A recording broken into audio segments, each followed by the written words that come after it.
ng kwento may happy ending, pero pag totoo, di yan basta lilimutin.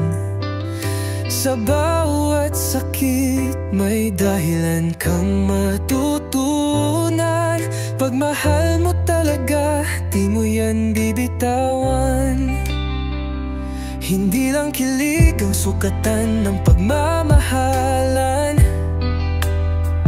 Dapat kasama rin ng respeto at paninindigan.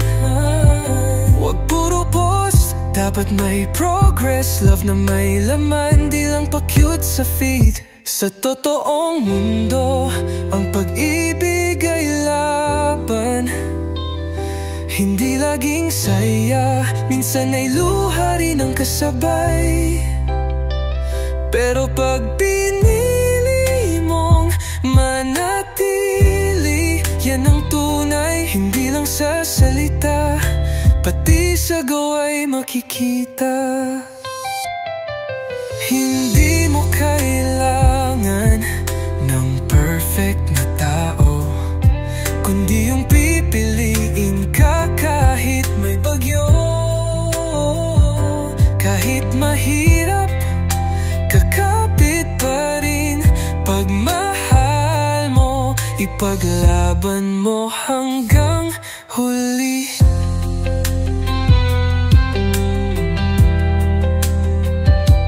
Kung iniwan ka man, huwag kang mawalan ng pag-asa. Minsan sa pagkawala, dun ka matututo magmahal ng tama. Bago mo ibigay ang puso, mahalin mo muna sarili mo. Kasi ang totoong love hindi dapat wasak ka bago maging buo. Sa totoong mundo, ang pag-ibig ay laban. Hindi laging saya, minsan ay luha rin ang kasabay.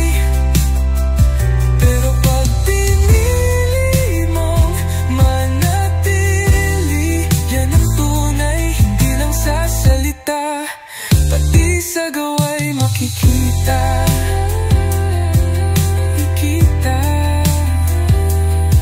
Kaya huwag mawalan ng tiwala sa pag-ibig.